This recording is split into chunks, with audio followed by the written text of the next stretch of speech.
Hello सांग मैंने मुझे आपण सांग कुणाल पाजी और आपण को स्वागत करुच्ची मोर यूट्यूब चैनल स्टोरी रोड के। आज कहानी हूँ गोटे ट्रक ड्राइवर रो। भवानी भाई जड़े एक्सपीरियंस ट्रक ड्राइवर से प्रत्येक दिन ट्रक सांगरे बाहर बाहरी जाते से दिन भी से बैतरणी घाटी किसी सामग्री नहीं बारबिल पर्यटन जीवार थे एवं रास्ता अंधारिया एवं से रास्ता दे जंगल जाइथा जंगल मझे जमी गाड़ीटा पहुँचला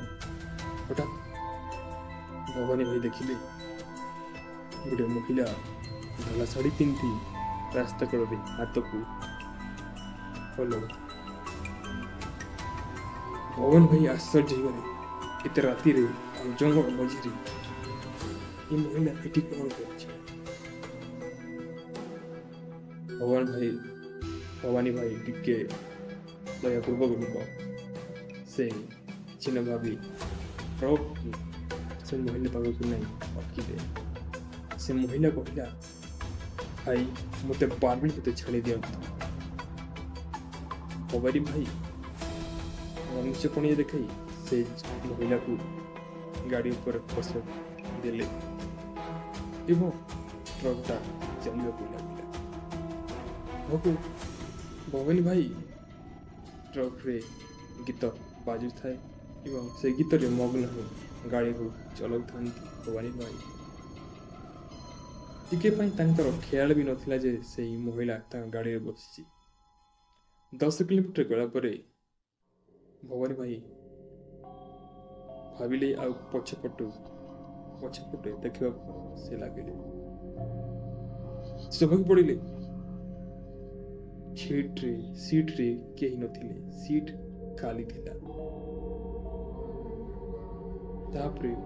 ट्रक भितर गोटे पवन बहिला ठंडा पवन बहिला ट्रक भितर एवं से ठंडा पवन गोटे हल्का हल्का शब्द आसुଥାଏ ମୁଁ ତୁମକୁ କହିଥିଲି ବାରବିଲ ପର୍ଯ୍ୟନ୍ତ ଯିବା ପାଇଁ ବାରବିଲ ନ ପହଞ୍ଚିବା ଯାଏଁ ଗାଡ଼ିକୁ ଅଟକାଇବ ନାହିଁ ଏମିତି ସେ ପବନରେ ତାପରେ କ'ଣ ହେଲା ଗାଡ଼ି ଭାରସାମ୍ୟ ରହୁଥାଏ ଗାଡ଼ି ଆଉଟ୍ ଅଫ୍ କଣ୍ଟ୍ରୋଲ ରହୁଥାଏ ଏବଂ ଗାଡ଼ିର ବ୍ରେକ୍ ବି କାମ କରୁନଥାଏ ତାପରେ ଗାଡ଼ିର ଷ୍ଟିୟରିଂ ବି ଯେତେ ବୁଲୁଥିଲେ ବି ସେ ଷ୍ଟିୟରିଂଟା काम दौला एवं भगवान भाई किसी ना किसी करी ट्रक को मंदिर पाखे अटकाई जीवन शांति एवं परदिन सकाले जिते लोक गुड़ाक आसिले भगवान भाई शुणा पाइले गोटे वर्ष तले गोटे महिला